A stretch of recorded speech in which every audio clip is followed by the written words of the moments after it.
Speaking of people's thoughts and about the upcoming debate and other things, let's talk to our guest, one of our guests today, Congressman Michael McCaul from the 10th District here in the great state of Texas. Congressman McCaul, as you all know, is the chairman of the House Committee on Homeland Security. He's the author of the brand new book, Failures of Imagination, the Deadliest Threats to Our Homeland and How to Thwart Them. Congressman, welcome back to the Chris Salcedo Show. Hey, Chris, thanks for having me. Pleasure. All right, let's talk about one of the big stories that is being ignored largely by the press is Undersecretary Pat Kennedy, who basically tried to make a deal with an FBI agent. The FBI agent classified it as a quid pro quo, which is not legal as far as I know. And the calls are getting louder for Undersecretary of State Pat Kennedy to resign.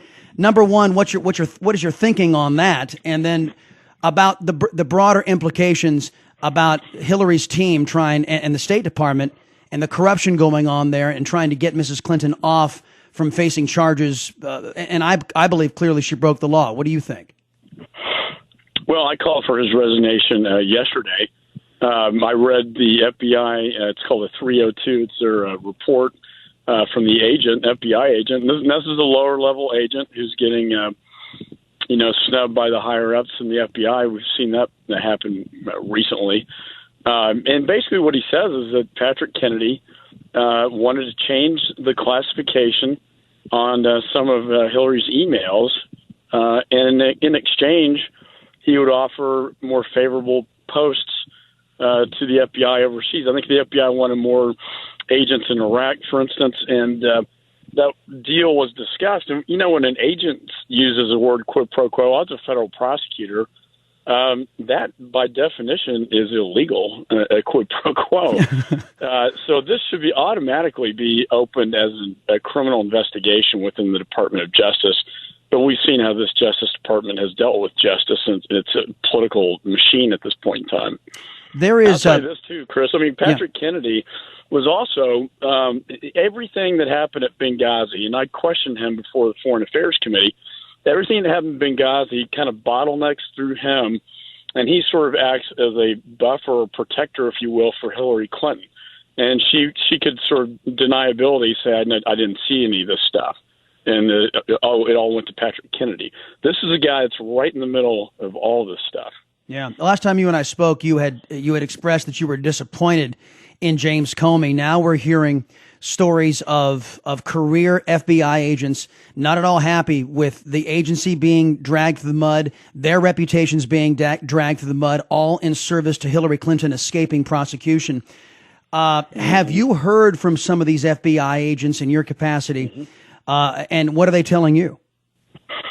Well, I think morale is extremely low in the Bureau. And I've worked, I get briefed by the FBI in my briefings, and I've worked with them in my prior, career as a federal prosecutor. And I can tell you the morale is very low because they are not supposed to be a political organization. They pride themselves on being apolitical, and they're not supposed to be political. But, these decisions the last several months just reek of politics. And I think it's really, it's really awful to see this happening. And these agents, I think, are just demoralized at this point in time. Congressman Michael McCaul, the 10th District here in the great state of Texas, our guest on the Chris Salcedo Show. Let's move on to something that really caught your attention, and I had missed until your office brought it to my attention, was that Hillary Clinton was taking along devices, easily hackable devices, is my understanding, into countries that are adversaries or dare I say enemies of the United States. What is up with this? Well, this is one of the most overlooked stories that I consider to be the most egregious violation when it comes to her emails. She took, and I'm always warned if I go to foreign adversary nations to, not take my iPhone and those electronic devices, because those nations are capable of sweeping that data and stealing it. She had a dozen of these devices, and on several occasions went into these countries, foreign adversary countries, with the devices, even though she'd been warned about it, blatantly disregarded that warning. And I talked to Director Comey about this very issue. And he said that, yeah, she took in these devices into these countries. And the thing about them, Chris, is she has on these devices what's called special access programs. Those are the most highly sensitive classified programs in the nation. These are covert operations. They were on her devices. So when I asked Comey, did they get these programs, he said, I can't prove it, but it's very likely. And so this is the damage that she has done, is she has handed over the most sensitive programs to our foreign adversaries that now have them, in my judgment, and are endangering our men and women serving overseas. This needs to be, I think, I briefed Trump on Monday to prepare him for the debate on national security issues, and I brought this issue up. And I think he needs to respond to any cyber question and talk about this issue. And he asked me if I'd write an op-ed on it, so I did, and FoxNews.com has run that op-ed. They ran it this morning in preparation, I think, for the debates tonight. And I think it's one of those stories that's been overlooked, but it's one of the most egregious ones. No, I think so too. And the reason why Mr. Comey couldn't prove anything is because the phones in question got the Clinton hammer treatment. They were hammered, so they couldn't be forensically examined, or they were destroyed in other manners. I don't know about you, Congressman, but that speaks to intent to hide something. You brought up the debate. You don't destroy evidence. I don't know what's going on over there. Well, that's a problem. Is why, people need to. We need to get behind the nominee. Yeah. He said he'll appoint a special prosecutor if he becomes president of the United States to look into all this. Yeah. But right now, we have oversight and we call for resignations, but the stuff continues, and it's criminal. It's frustrating. It's very frustrating for the people to understand that Mrs. Clinton has gotten away with something we'd all be in jail for doing. Last thing, you brought up the debate. Exactly. Something else I'm expecting and I'm hoping, because Chris Wallace will be moderating this debate, that actually makes its way in.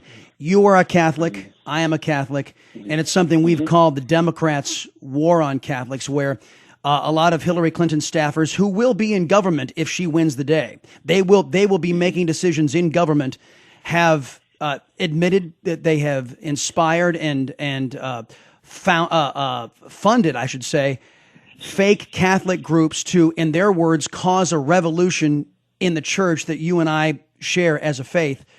Just give me your basic reaction to this, just as not as a congressman, not as somebody in government, but just as a man who was a Catholic.